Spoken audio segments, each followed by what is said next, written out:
Hey friends, thank you for tuning in to The Success Factor. I'm the host, Trent Christensen.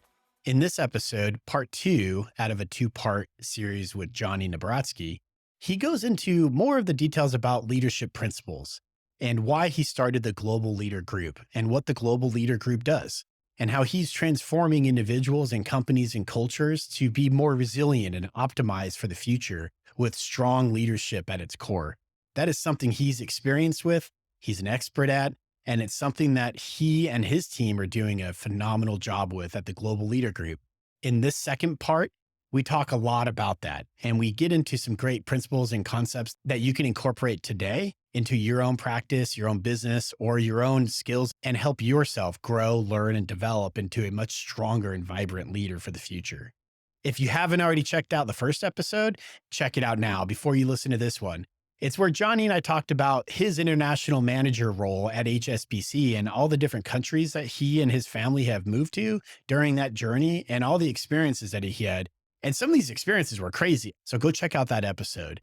And without further ado, let's hear the part 2 of Jonathan Nabrotzky. Thank you very much for your support on the Success Factor. Have a good one. So when did Global Leadership Group become a vision for you? So Global Leader Group is a Global Leader Group. Global Leader Group. Okay. We do leadership and learning, but Global Leader Group. 2012, I was sitting in the kitchen of one of my original founders.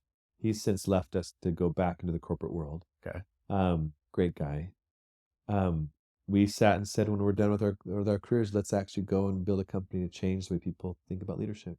That's cool. And I had been percolating in my mind how I wanted to do this. And the two events that happened at the Circle of Excellence. Yeah. One of them was, if you look at this, this is on stage in Paris. That's a guy named Eric Wall, this incredible keynote speaker.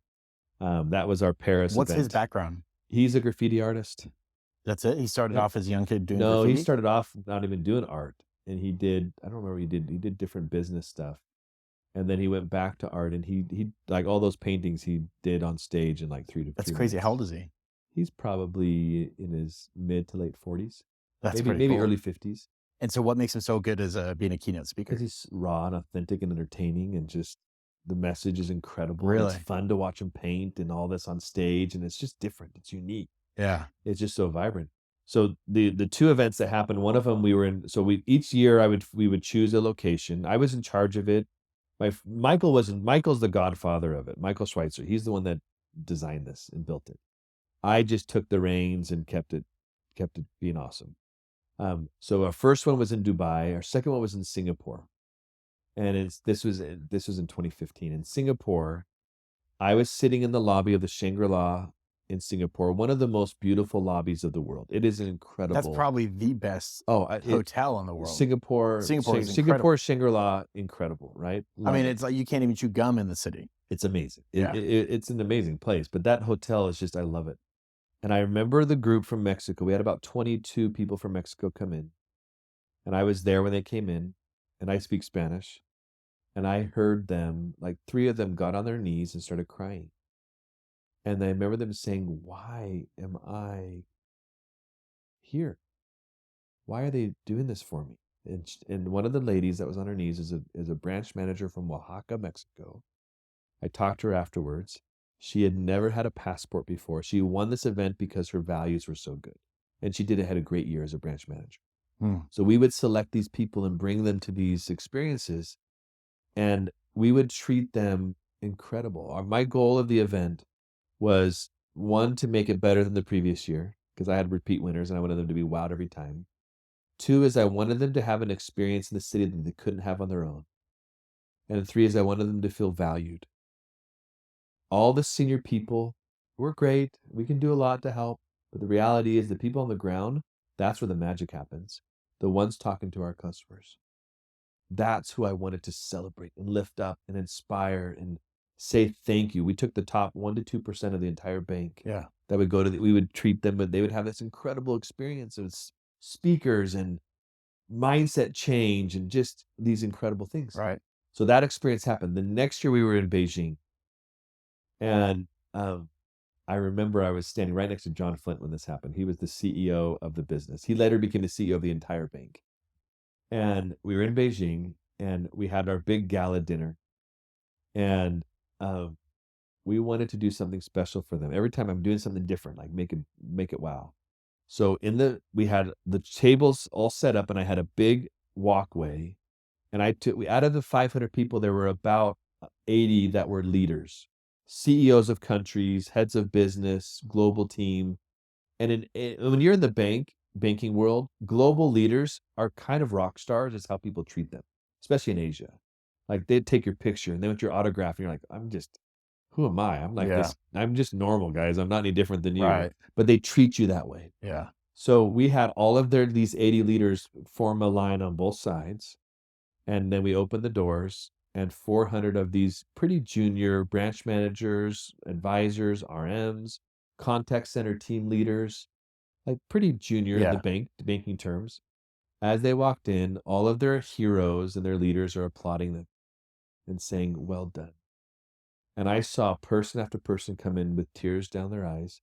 I met a guy named one of my favorite Wow. I am That's winners. incredible. How It did you was come up with that incredible. idea? Just brainstorming with the team. Because I that don't has remember such a who psychological it was. impact. So That'll probably propel them there was like a guy. motivation for 5 years. Well, there was a guy named Julius from Indonesia, one of Mm. my favorite people. He was a multiple year winner. He walked in, and he came up to me. I was at the very end with John Flint because I was running the whole show, and I wanted to make sure everything was amazing. And he just came and gave me a huge hug, and he said, "This is the greatest day of my life." Wow. To have he shook John Flint's hand, the CEO of the business. Yeah. And he's like, "Oh my," like they felt on top of the world. And I'm like, that's what I want to do I want to help companies revisit that and relive that and lead in a different way. So Global Leader Group, what we do, we have 17 partners. We're in process right now of exploring an additional maybe 7 partners. We've got total of about 35 people that are in the company working with us, contractors. We basically do 4 things. We have a consulting arm where we do work in sales.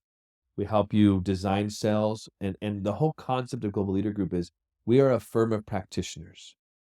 We have done it. We've sat in your chair. 3 years ago, I was sitting in your chair. And so I'm not a consultant that's just going to give you ideas. I'm going to actually help you execute. We call it from strategy to reality. Companies are not struggling with strategy. They're struggling with execution.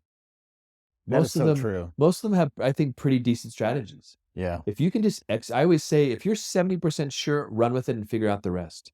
Progress Don't over wait. perfection. Yes. Don't wait until you're there.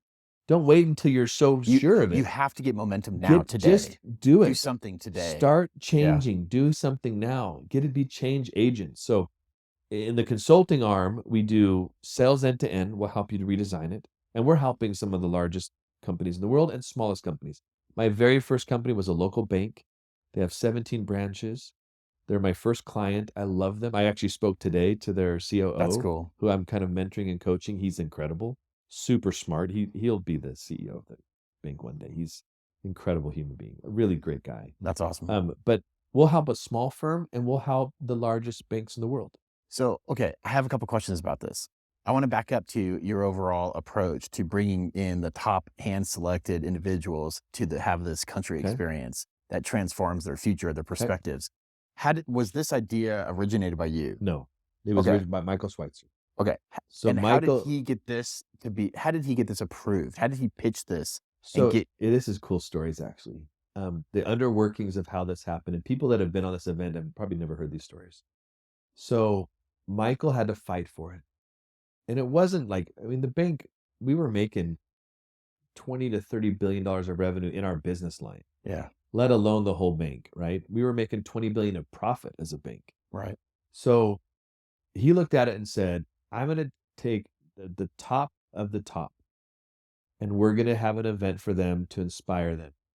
And what he said one time that's just still one of the most brilliant concepts of where do you invest in recognition of people?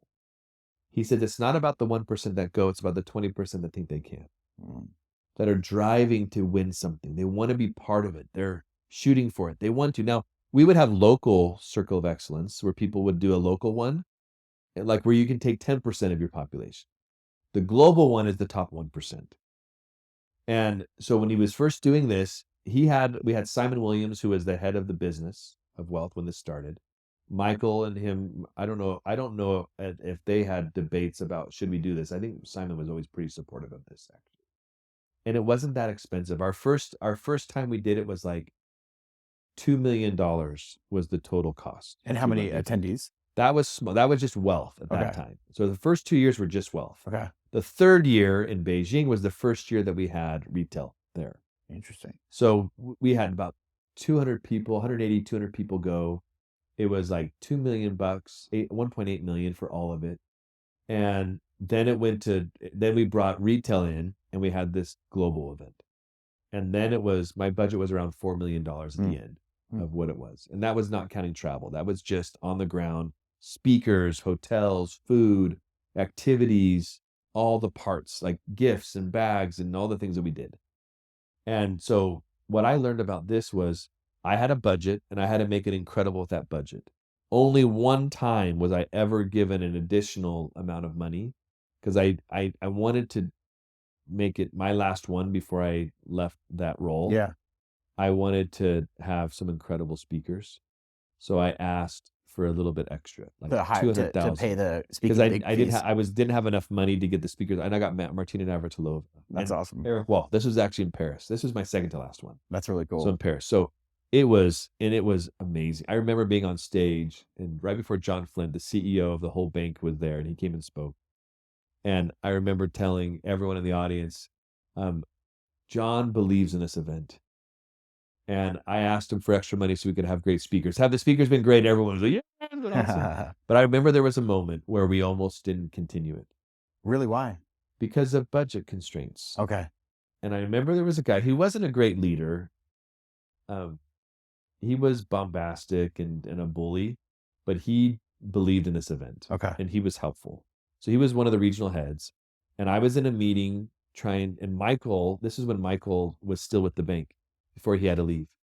And Michael said to me, he was traveling and I needed to do this meeting on his behalf. So I went into the meeting. This is probably our third year. And we were debating whether or not we do this. And I'm like, guys, this is what we need to do. Yeah. And this leader said, there is not better money we will spend than this. So having his support in the room really helped cement it. And then I made this comment where I said, if you do the analysis of our winners, we have attrition across the whole bank at the time about 15%. The winners, I have attrition of 2%. So the best of the best that I want to keep, this is a big part of why they're staying with us. You know, Johnny, this is amazing because, and you call it circle of excellence, right? When I was at MUFG, they had a culture of excellence, similar event. Mm-hmm. And it was called Culture of Excellence. And one person from our entire division was selected to go. And that was me that year. Really? Where was it? It was in New York when I worked in New York, Midtown. Okay. And it was at the top of the Rockefeller building. It was really cool. And they did very similar things. And it wasn't multiple days. It was one packed day. Okay. But they give you a huge glass, like trophy, I guess. You stand up there with the CEO, the head of your division, take pictures, mingle with all these other successful individuals, the top 1% of the company. Awesome. They all fly them in, right? Great, grandiose event, a nice formal dinner. They have all the networking cocktail time. Yep. And it was amazing. And it inspired me to do more than I could ever think of for a long time after that. And I wonder why most companies don't do something similar. I think because some companies just have like awards or here's your piece of paper. How do you build cultures that people want to stay? How you recognize, reward, and compensate people is one of the most important things. So we do a lot of work on our consulting around employee value proposition. How do we help you think about it? I've got a client that I'm helping in Malaysia, one of the largest banks in Malaysia right now, and we're helping them redesign a lot of their sales and learning and development. And we're talking to them about doing an event like this. We can help. We have done it. And that's the thing that's different than, like, if you go to the big firms, they're amazing consulting firms, right? They're super smart people. And I've had great experiences with good consultants, but a lot of times they'll regurgitate what you've already been thinking, and they're going to give you a glossy deck that's going to look amazing, but it's just going to sit in some executive's drawer. It doesn't actually lead to change behavior. So we work with you, and we actually do the work with you.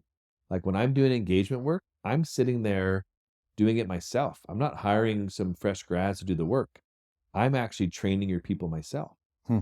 So if we think in our consulting arm, we've got sales, we have customer, we have employee, we do work with risk, compliance, and corporate governance, and we do leadership development. So we'll help you in that. And we're doing across that work across multiple organizations. Our second arm in Global Leader Group is around search. So we'll help you find talent and retain talent. So it's not just about finding that all the firms will be good at finding someone that is smart and that fits the job. What we specialize in, we're going to help you find leaders, because that's what you need. Yeah. You need leaders. You need a leader. You need a leader. And what does that mean? What defines a leader in your eyes? Who do you look for, right? So leadership is something that actually can be learned, I believe. Okay. So what are the attributes and the characteristics? So when I think of leadership, I think of someone that cares about their people, but that also has things that they do that impact people. So the things that I've done, like when I teach leadership, I talk about, there are management and leadership skills that'll help you be a better leader. How do you do your meetings, your team meetings, sales meetings, team meetings, cohorts? How are you doing that? Like, how do you design it? You've been to meetings where the leader shows up or the manager shows up and there's nothing planned. Yeah. You know it. Mm-hmm. Don't do that. Be thoughtful, like be deliberate. We talk about you have an unconscious manager and you have a deliberate leader. Be deliberate, be intentional on the stuff you're doing. So something as simple as that, how to do effective one-to-ones. A one-to-one lets me sit down with you every month and say, how are you doing? What's working? What's not working? Most of the time people get so frustrated because they'll get to the end of the year and they'll have a rating that is just what it's a surprise. It's not what they thought. There's a disconnect. Every one-to-one, I would let the people walk away and say, let me give you an indicative rating. If I were giving you a rating today, this is what I would give and why. And if you want to get a higher rating, this is what you have to do. I'm giving you feedback, right? Every single month, real time, every month. Here's I call it your 3 and 3. The 3 things you're doing great. Continue. And then I have your 3 EBIs, even better ifs. You'd be even better if you would do this differently. And I can address the issues. Your colleagues are feeling this way. I'll give you an example. I had a guy that was one of my best salespeople when I was a branch manager back in northern Utah before I got the international manager job. And his name was Rick. He was incredible, but he was late every single day. Every day he was late. Yeah. And I would work with him, you're always late, you're always late. And finally I was coaching him and realized he doesn't understand that he's impacting people negatively. The team is feeling like he's more important than them. His time is more important. And so we needed to work on how do we, so in that one-to-one, I said, everyone's feeling like you're more valuable than them. Okay, yeah. That you think your time is more valuable than theirs. I have to redo the meeting and redo the compliance stuff and when you come in. And his face just dropped. And I knew that he realized that what he was doing wasn't helping. The next day, what did he do? Got there early. Got there early with a box of donuts and apologized to everyone. And our team, our little branch of 6 people, just started to mesh and grow. So one-to-ones are powerful. Things like, how do you deal with poor performers? How do you deal with an annual review? How do you do performance management? These are management skills, but also will lead to leader communication. What's your communication rhythm? When are you doing meetings? How often are you doing it? How are you communicating? How are you bringing people along? Are you good at delegation?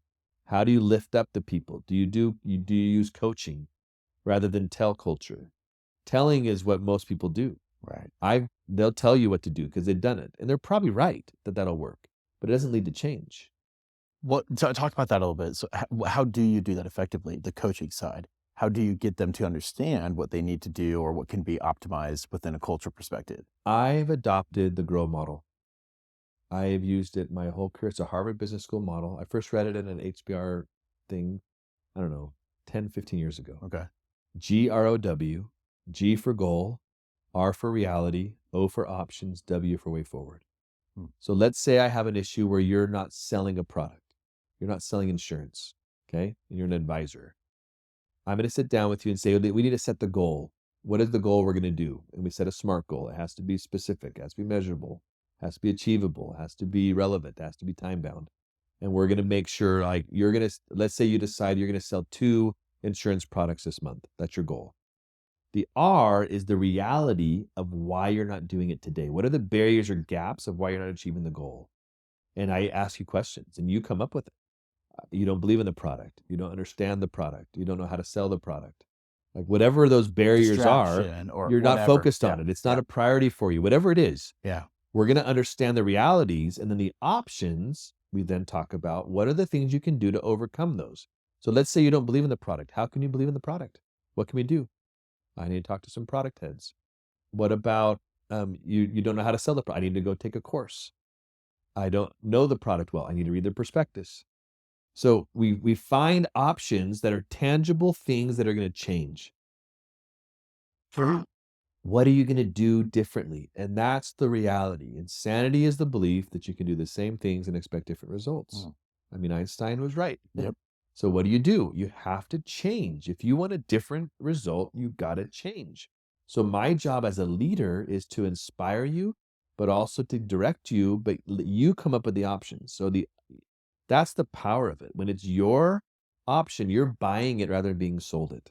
You come up with the options. You come up with it. Okay. And my job is to coach you into asking the questions. So I'll talk 30% of the time, you'll talk 70% of the time. Yeah. And then the W is the way forward, where let's say we're going to come up with 4 to 5 options. We're going to choose the plan. Which of those are you going to do? Who's your accountability partner?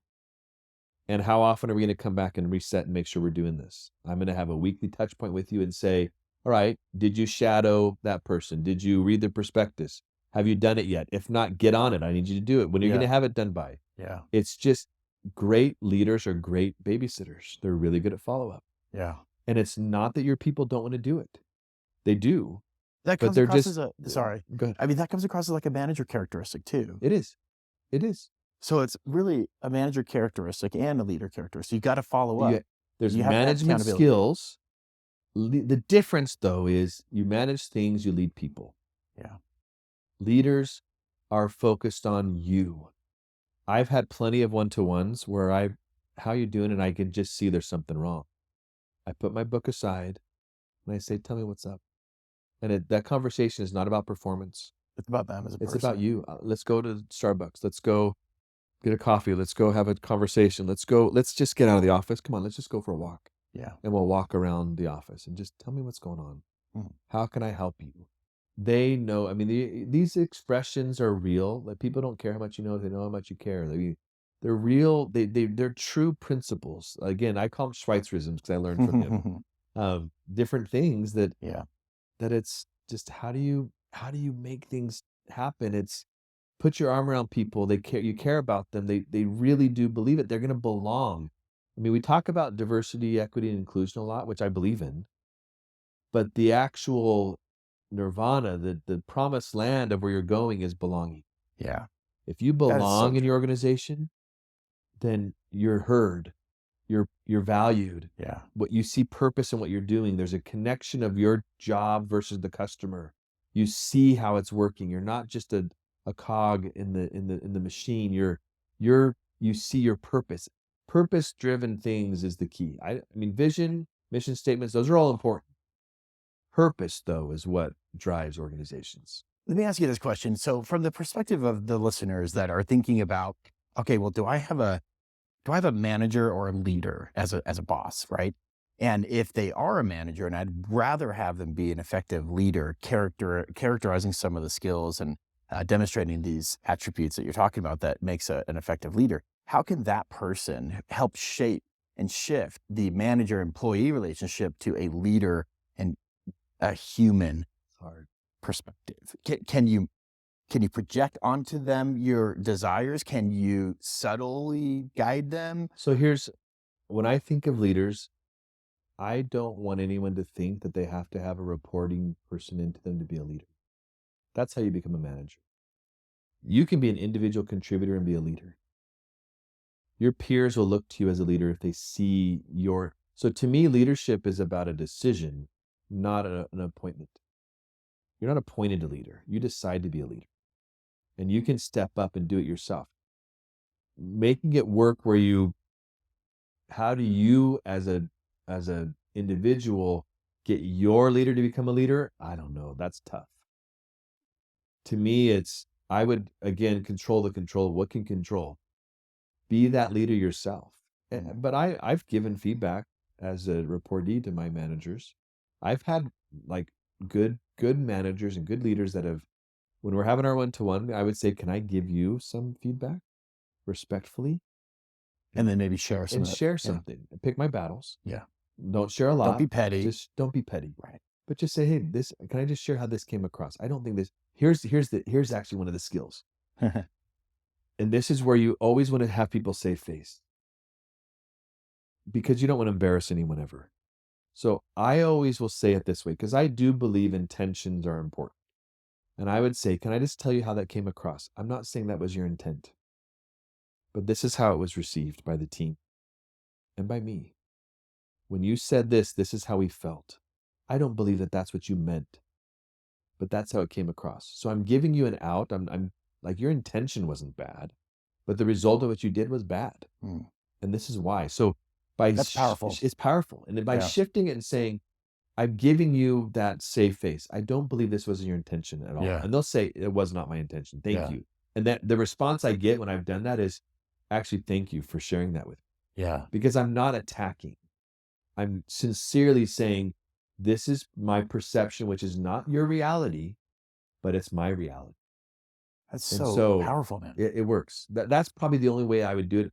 But I would probably put my energies, rather than trying to change my leader, to control what I can control myself. Now, what if an employee, and I know some organizations struggle with this, but what if someone in an organization, or like quite a few people in the organization, don't feel like they belong? How can they help shift that? What can they do about it? What are their options today? So I'm a big believer in, I don't like calling things pilots. I call them experiments. Let's have lots of experiments. Don't have a pilot. Pilot is, did it fail or experiments are wonderful because we can test them, everything. So let's say you're in an organization and they're not giving you something like, I'll give you an example. Let's say that you want to do Strengths Finder, Clifton Strengths, which is a great tool. Yeah. You might ask for budget, and don't try to change the whole firm, but you do it with your team. And people will see something big and bold and exciting that you're doing that can then start to, like, from the fire that starts down here that burns up the organization. That's powerful. That's exciting. So look at your own, so develop your own self. How can I become a better leader? How can I do things that'll help, that'll be powerful? So that's, I think, the way that I would do it. And now if you're in a position of authority, go make it happen. Like, be innovative, be creative, try to make things go wild and make it happen. Yeah. Okay. So, back to what you said about Global Leader Group. So you do searching, right? You do consulting. What else do you guys focus on, and how are those shifting individuals and also organizations? So two other things we do. We have our learning arm, which I'm most excited about, actually. Why? Why you Well, first of all, let me back up. And this is, I think, if I were to lift up the hood of why we're having the success we're having so far, there's a secret sauce to it. And it's a spirit of abundancy rather than a spirit of scarcity. Having an abundancy mentality is the key. I'm the founder of this. It was my idea. I brought in different people at different times. I had my original co-founder that had some great ideas, and he was part of it too, but I was full-time and he was part-time. So a lot of this was what I wanted to do. And I knew that I needed amazing people around, and I couldn't do this all on my own. I had ideas, but I know my weaknesses. I'm not the detailed executor.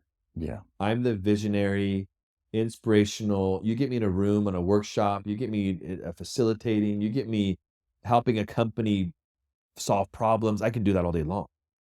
But you get me, how do we get organized, and how do I talk to lawyers and accountants and get structured and all that? I needed amazing people. So I went out and found amazing people. And I looked at it and said, I only own right about 20% of the company. That's awesome. And I said, I'd rather own 20% of a watermelon than 100% of a raisin. Me too. So Does anyone else own 20%, or are you the sole? so there's four of us. The four, I'm the founder and I have three co-founders. Okay. And all four business lines we have, each of us run one of those. So I'm Okay. CEO, but I probably spend 25% of my time as CEO because we're a services firm. Yeah. So I'm spending my time growing the firm by finding new partners and strategic partnerships and ecosystem partners and content and working all that. Another 25% of my time is running the consulting arm. Okay. 50% of my time is doing client work. I'm actually out helping clients every day. And that's what a model that I really wanted to keep. And so I look at each of us, we're running different things. So I have there's the founders of us that own about 75% of the firm, roughly. Yeah. 25% of the firm, we're bringing partners in, 1%, 2%, based on contribution. They have milestones, they have way they have to build it. And if I wanted amazing people, I got to give them a piece of it. So the learning part gets you excited. So learning gets me excited because my chief learning officer is this brilliant guy named Spencer Holt. Okay. I met him in London. We were kind of interacted in different ways. And I knew of him. He was the head of commercial learning for AstraZeneca. He ran their kind of learning school and everything. He has a PhD in leadership development, a master's in adult learning. And he came in and we are building a platform, a learning platform that is called Sensory. We're partnering with a company called Zumi AI. They're incredible. Jim Walker, Scott O'Neill. Scott O'Neill was the CEO of the 76ers. So Zumi AI, Z-U-M-I AI. Zoomi. Okay. And what do they do? They build the platform. So they're our platform part. We have ownership with them. Facilitating the content? No, so they're all the AI and brilliance of how to build everything. We are the ones that have come in, largely Spencer, but other members of the team, that have come in with, here's what you need in a learning experience platform. So we're around design and content. There, how do you make it work? How do you make the platform work and all of that? It's going to change the way we do learning. Is your content going to be subscriber based, pay per So course? it's a bit of both. So the way we think, let me explain how we think about learning. We look at three ways of learning that's important. There's content, there's context, and there's experience. Content used to be king, but if you go to like LinkedIn Learning, how many thousands of videos can you watch, but you don't know where to start. You don't know where to go. Right. There's so much content. Same with udemy.com. There's so Tons much of out content. there. Yeah. And so what do you do with it? Context is about learning in the flow of work. So we don't believe that you should be going and doing a one-day offsite of transfer of knowledge. So if I do a coaching session, it's the old way. 5 years ago, if I did a coaching session, I'd bring you in for a day, teach you coaching, give you role plays, go out and then you do it. The amount of people that actually change their behavior, sliver. Really? Right? 5, 10% will do it. Because I then would go back and do a refresher and I would be like, I know you're not doing it because it's not top of your mind. Right. Or you can see it in stats or trends or charts. Context is about where you're learning it when. So imagine how powerful would it be. Let's say you want to go and you're having an issue with your sink and you need to do some plumber work. How are you going to do it? Well, I would figure out where the water's coming from, where the problem is, and then either take that apart, walk to Ace Hardware and say, I need to replace this or fix this. And they would say, oh, you need X, Y, and Z. You need how are you going to learn how to do it? What are you going to go to? I'm going to have to go to Ace Hardware and talk to an expert or Home Depot. Yeah. You're going to go somewhere for it. You're going to watch a YouTube video to see how to do it. If it's more complex, yeah, you're right. I'll go search it. We go search it. We're going to go to the internet, search it, find it. Yeah. Why don't we learn that way in the workspace? So what our platform does is we have something called My Perfect Brain. And I might look at your role. Let's say you're COO. Let's say you're a branch manager. Let's say that you're a project lead in the back office, or you're a floor manager. I look at my role and I'm going to say, here are the 6 to 8 capabilities that are required. And we're going to train you on all those requirements. And so you go to this and you see that, all right, I need to learn how to do communication. I need to learn how to do delegation. I need to learn how to do project management. I need to learn how to be strategic thinking. I need to learn how to negotiate and influence, whatever it is. These are the capabilities you need. We then build that with the company, and then we push content. We have 50 influencers, and we're growing more.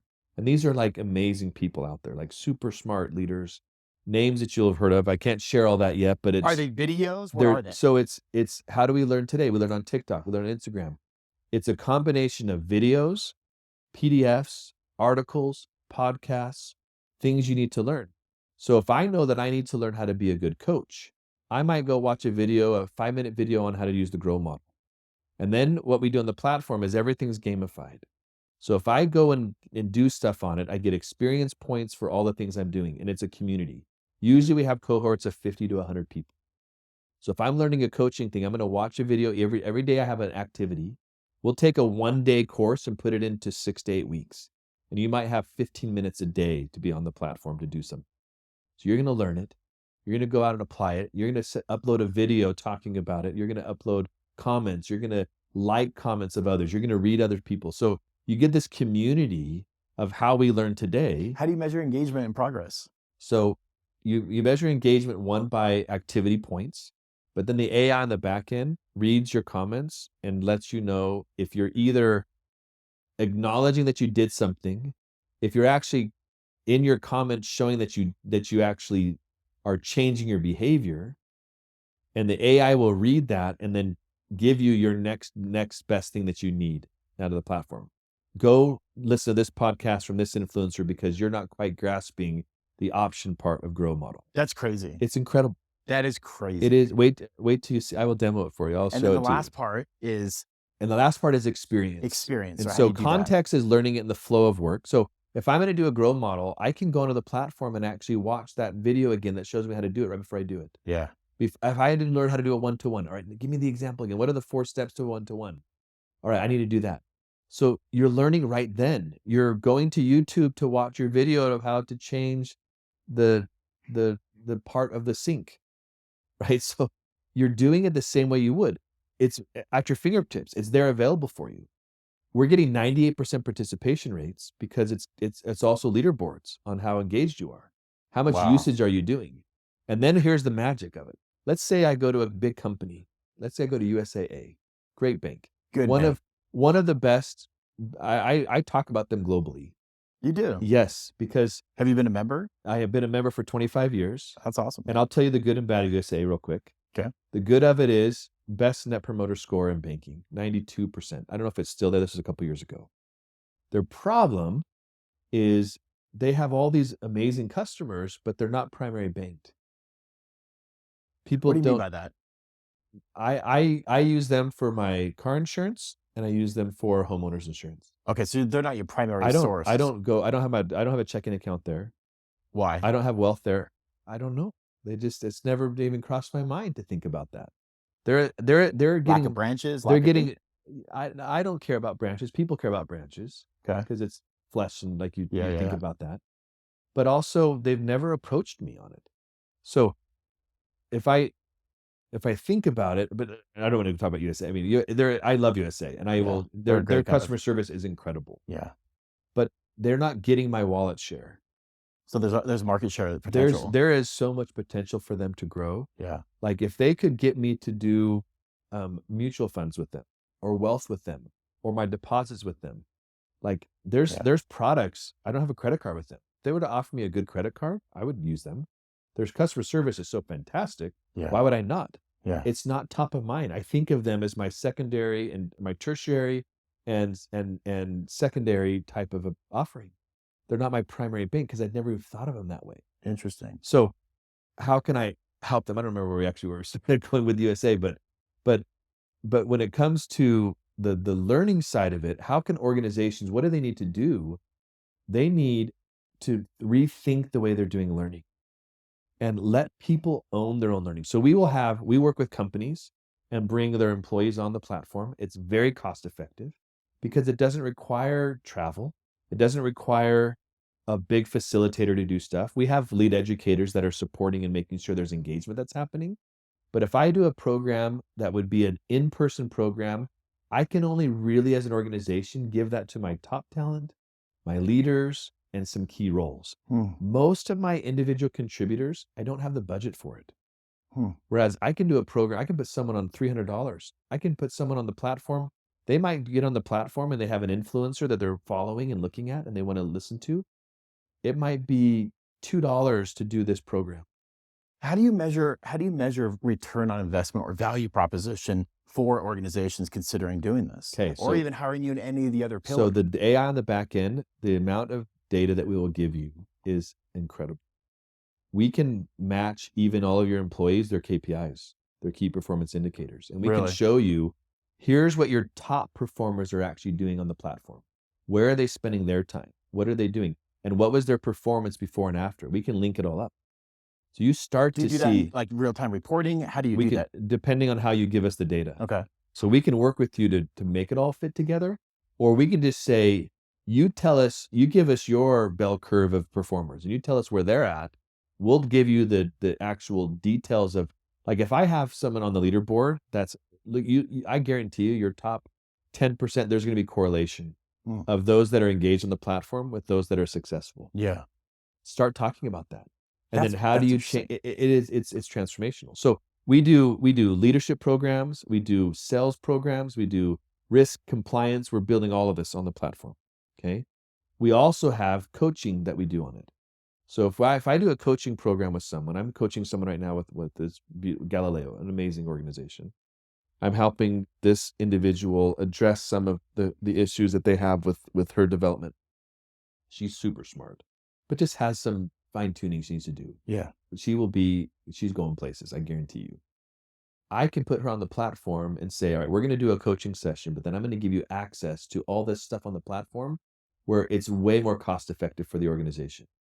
I can do a cohort group of, I normally charge $1,000 an hour to do a coaching session with an executive. Wow. Most organizations can't afford that unless Yeah. it's a C-suite. Yeah. Right. So I can get a group of people where I might coach 10 people in one cohort, where it ends up being $200 an hour instead of $1,000 because I'm doing a cohort, and then the platform backs it up. So we can get access to so many more people. So we're working with organizations, but we're also working with individuals. So individuals can subscribe to the platform. They can get on it and they can have access to the platform. It'll be like $10 a month. And you'll get some free stuff. And then you can pick and choose. If you want that course, it's $10. You want that course, it's $2. You want that course, it's $100 because you're going to get the person on the course with you. Yeah. You can pick and choose what you want. Yeah. If you want to get the premium package, it's like $50 a month. This is not all the pricing, but that's incredible. It's people can, like, we are one to, our vision is to change the world one leader at a time. That's crazy. We want to touch 1 million leaders in the next 5 years. 1 million. And I believe you will. We will. And our purpose is we inspire people to live and lead deliberately. And we believe leadership is from the boardroom to the family room. That leadership is about being a great human being, not just being great as a manager or getting a result. Yeah. It's developing yourself as a person, being noble and values-based and how you think about it. We talk about in our live and lead framework, our leadership framework in Global Leader Group, we talk about the way that you build your own self. And then we talk about your do and be. Your do is your skills, your be is your capabilities. Empathy, how you approach things. Skills or strategy, How do you communication. develop that? I mean, some of those attributes are inherently, within you based upon childhood, environment, upbringing, and a lot of factors, right? Experiences, education. How do you grow such things like empathy? First, it's awareness. Then it's defining it. And then it's exercises that help you think about it. Most things can be worked on just by being self-aware. Most people are not self-aware. Yeah, I would of agree their with gaps. that. I would agree with that. So that's what it's just a matter of, again, it's content has to be there. Context is learning it when it matters. Experience is how you get an experience where you're learning from your peers, learning from each other. You're commenting on stuff. If I upload a video that talks about, we have an exercise where it talks about this is from Scott O'Neill's book, Be Where Your Feet Are. If you haven't read the book, it's awesome. Okay. And in the book, he talks about WMI, what's most important. And he asks you to put what is most important in your life. And just by consciously doing an exercise in the platform, you then upload what's most important to you in 3 different categories of your life. And your group of 50 to 100 people that's on the platform, they're all hearing your comments and they're giving you encouragement. Imagine if, as I would say at USAA, let's say I go to USAA and we're helping a group of 50 leaders. And let's say the CEO jumps on the platform and comments on something that Rachel said and says, Rachel, thank you. I loved your comment. What does Rachel now think about the platform? Oh my goodness. She's like, wow, it's powerful. Wow. And how can you as a leader talk to your teams? You can get on the platform and you should be on the platform every day as a leader. You're going on there as the CEO, CFO, you're the regional head, you're the sales head, you're the product head, whatever it is. Yeah. We then have influencers in the organization. We give you the ability to talk to your teams in a better way. We'll help you with podcasts. We'll help you actually do content that you can. And I'm telling you, don't make it polished. Put it on your iPhone. iPhones today are amazing. Yeah. So much you can do with that. That's why I use so many. Just sit on an iPhone Yeah. and have a little mic and have good lighting. We'll help you think about that. Yeah. And just have a conversation with your team. You know, what I like about that, Johnny, is it's real, it's authentic, it helps the leader be more vulnerable, and it's unscripted. And I can't tell you how many times I go to a town hall in any organization I've worked for in my profession, and it comes across as scripted, crafted. It's a PR language. They're reading a teleprompter. I want someone to authentically speak and talk to me about what they think, what's important to them. Why does this work? Your format works because it's raw. Yeah. It's unscripted. I'd even send you questions in advance. We didn't have any, we just said, all right, let's just start talking here and see where it goes. Yeah. And it becomes real. And you're also so good at pulling out my passions, and you see something, you're like asking me like, oh, I get so passionate about this. But this is why we exist as an organization. Yeah. Every day I get to inspire people. That's so cool. It's amazing. So that's our third is learning. Our final category is capital. And we have an investment banking arm where we do capital raising, and we help companies get ready to be shown out there to the different investors. That's awesome. So we usually do series A, B, and C. So if you're looking for $5 to $100 million, we can help you. We're not going to compete in the institutional space, and we're not looking at seed funding. You're ready for some. We just finished a raise for $3.5 million for a great firm. That's phase one. Phase two will be like $6 million. That's awesome. We're doing a debt deal for a $55 million real estate project. So we'll do a lot of different things. And again, as an organization, the reason I have as a firm, we have these 4 different business lines is there's so much crossover. I don't talk about capital raising I don't even bring that up unless there's a real need for it. Well, not to it's mention, a by the way type of a thing. You're also able to go and assess some of these business opportunities or fundraising opportunities from a very unique vantage point. You have the experience of being an effective leader. You're teaching others skills that help them become effective leaders. And you know what attributes, characteristics, or personalities to pick up on that are keys for the success of that venture that you're looking to fund. 100%. Well, so you can sit back absolutely. And go, yeah, from our scorecard perspective and our experience in considering the entire footprint of Global Leader Group, is that a good investment? Let's rate it compared to these other ones. And how are the people that are behind this and running it, and what do they represent from a leader? One of our offerings in our consulting arm is we go to private equity and VC firms, and we actually help you develop your portfolio companies. That's pretty cool. So we'll go in and say, we just signed a contract this week with a firm. They have 12 different companies. And we're going in and we're going to do a leadership assessment and leadership development for this organization, one of their companies. And they know that that's one of the biggest problems when they buy a firm that's growing are the people that got you, the people that get you to the next level. Yeah. Right. We're doing assessment. We're helping you think about that. Once we do that, the leader of the one that we're working with in the PE says, I want you to go to all 11 of our other companies and do the same thing. That's amazing. So we'll do everything from leadership development. We'll do everything looking around customer. We'll help you scale because we know scale. I'm helping one of my favorite clients is a local RIA, just a retirement firm here locally. They are incredible. I've learned a lot from their leaders. They're an amazing company. And what we've done is come in and help them scale. They don't need my help they're marketing gurus and they know marketing way better than I do. So we also pick and choose where we come in. Like when we do, usually what we'll do, and if we're doing a consulting arrangement, we'll come in and do a diagnostic.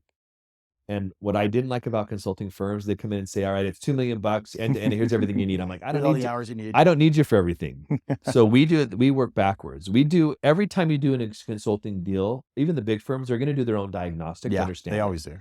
We actually only ask you to commit to that. It might be $50,000, $60,000. We'll come in, we'll assess what's in the scope. We'll then give you the recommendations. We'll give you a SWOT analysis. We'll look at everything. We'll give you the recommendations. You pick and choose where you want our help. That's awesome. And most of the companies that I've done that with, we've done it. I mean, we probably have done in the last year, we've done probably 7 of these diagnostics on the consulting side. Only one of them took everything. Everyone else says, let's do phase 1. Let's take 3 out of the 6 recommendations. Let's start with that. And that's then smart. And it works. And every single one of them's asked for more because it's just, all right, that's working. Let's do this. Let's do that. So I honestly, I love what I get to do every day. It sounds I get to like inspire people, and I believe we're building an organization that is changing lives. I really believe that. I think what you're doing is so needed. I mean, looking at my own career so far and looking at all the great companies I've worked for, the leadership, I guess, investment is neat. Some leaders don't know how to be leaders. Some leaders just are put into those positions because they're the most senior, the most experienced, the most tenured, but they lack some refinement of those skills that are critical to become a very amazing and impactful visionary that helps that organization transform or grow and become something much bigger than anyone could ever imagine. And they're lacking. And you're impacting it. Let me close with this. Unless there's more questions you have. No. I would say to organizations, if you were to, in all my experience of helping firms and doing it myself inside of my own companies that I've worked for and all that, there's 4 things that I would say everyone needs to think about. And these are the things that'll move the dial more than anything else. Number 1 is get really good at what you measure. What you measure will make the biggest change in people's behavior. Scorecards, KPIs. What are the things that matter? And the problem with most scorecards is it becomes way too big. Yeah. If you've got 20 things in your scorecard, nothing matters. So get it down to less than 10. I usually say 6 to 9 things. These are what's going to move the dial. Now, you'd have other metrics and things you look at, but those are the analysts are going to look at that. The leaders are going to focus just on those key performance indicators that are going to drive the business. What you measure is important. Mm-hmm. The second thing is basically how you lead. And how you lead is around your leadership framework. It's your vision. It's what you talk about. It's what you focus on as a leader, how you're communicating. The investment of that will get a return more than anything else. Mm. The third is what you teach. What you teach is your learning programs, development of people. 68% of millennials said the number one thing they want from companies is personal development. You want to retain people, invest in them. There's good money spent. How you do that, like how you build your people up, what you're doing for them, the employee aspect, these events, like how you measure, recognize, reward people. Those things matter. Make totally. that there. And the fourth thing is build a culture of coaching in your organization, not a culture of telling, because coaching is how you solve for the other 3. Coaching, getting everyone to think about regular touch points. When you sit down, when you have a leader that sits down with you every single month and just has a one-to-one and a structure about that. And my one-to-ones, there's 4 parts. The first part is your time. Download what's working, what's not working. What are your frustrations? What can I do that better? How am I not helping you? Like, let's be open. Let's be transparent. I give you permission to be brutal, right? The second section is how I see you. I'm going to show you the scorecard. We're going to talk about your performance. We're going to say that project is delayed. Why is it delayed? I'm going to talk about the way you interacted with your team member. And this, I'm hearing feedback on this. This is how you're perceived. Your weaknesses are becoming how you're defined. Let's focus on your strengths. It's like whatever it is, that's my time. The third one is a coaching session on one of your EBIs. I do the 3 and 3. 3 things you're doing great. 3 things that even better ifs. One of those we're going to coach every single one-to-one. You're struggling here. Your communication's an issue here. Let's actually address it. Let's do a coaching session. Use a grow model, every single one-to-one. Yeah. And the fourth section is around your career. Where are you going? What do you want? How can I help you? What's your path? Are you content to stay in this job for 10 years, or do you want to get promoted? Yeah. And that's one that is always there, but we don't always cover it. Johnny, that's so powerful. In my entire career, I've never had a leader cover all 4 of those in a one-on-one. In fact, 100% every single time. Most people go from an hour, to a half an hour, and you don't have time to cover those 4 topics in half an hour. You need an hour once a month. You could barely get to the second one. 100%. You need 1 hour once a month. I do it every single. I have one-to-ones with my company. I have it. My direct reports in my firm. I have one-to-ones every month. Yeah. Okay. When I help companies, I'm doing this retainer work where I'm basically the head of sales of a company. I go there 2 days a week, and I do one-to-ones with all their advisors. That's one of my clients that I'm supporting right now. They're getting a executive vice president of one of the biggest banks in the world, helping this small little firm that's growing. That's incredible. That will become a behemoth. They're that good. Yeah. But I'm sitting there helping them. Like, this is what we do as a firm. We help. We will be a partner with you.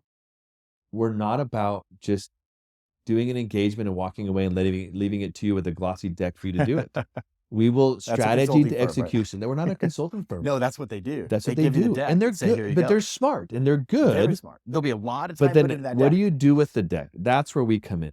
Right. Go to the big ones and do the strategy. We can help with strategy, but I don't spend a lot of time on strategy. Yeah. I spend time on, you know what you want to do? Let's help you execute. So why do people struggle with this? Why do so many leaders miss these marks? I think it's because people are focused on they look internally. Most senior people are more concerned about how their peers and they're managing it. They manage up and manage out. That's interesting. I think. And that's what I saw as I got in the higher up I got in the bank, the more that I saw that. Now, I do believe the vast majority of people are well-intentioned. Of course. I really do believe. I'm a that. big believer in humanity. I think people are well-intentioned, but they get busy and they don't know how to prioritize. I think there's also... They try to do too much too. That's true. Don't boil the ocean. Busy. But they're also... 3 to 5 priorities. If you go beyond that, we had a CEO one time, I won't say his name, but he was brilliant. But he had 10 initiatives across the entire bank. Oh my gosh. I'm sorry. That gives me a headache. I can't even remember those. Wow. When you give me 3, I can do that. Yeah. Our core values as a firm, we have 4.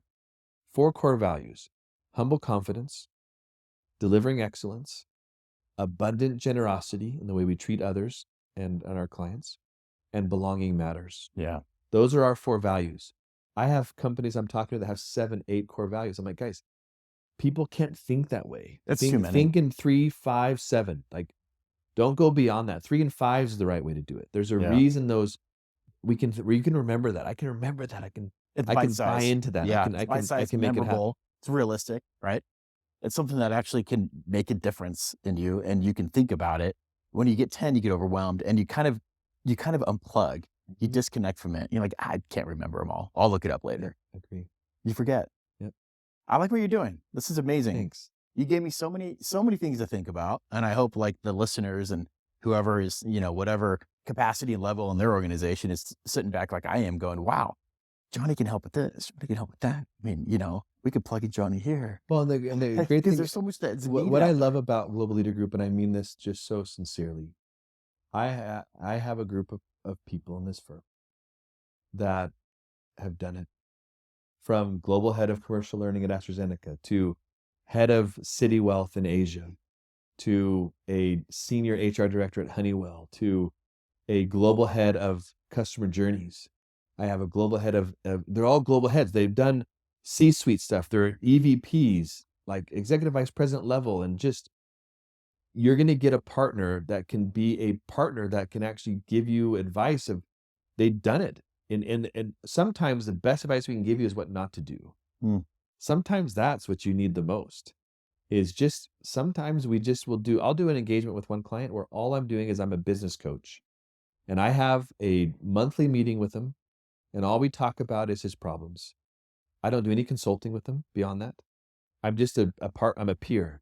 I'm someone that can sit there and kind of be a mentor. He's very senior, but not as senior as what I've done in the past. And I just sit down with him and give him ideas. And we talk about his problems. That's how I start every one of my coaching sessions. What do we need to work on right now that's live? What's the problem you're dealing with that I can help you with? And then we'll go through the training and development and all that. I can do that stuff on the platform. I can give you access to all that.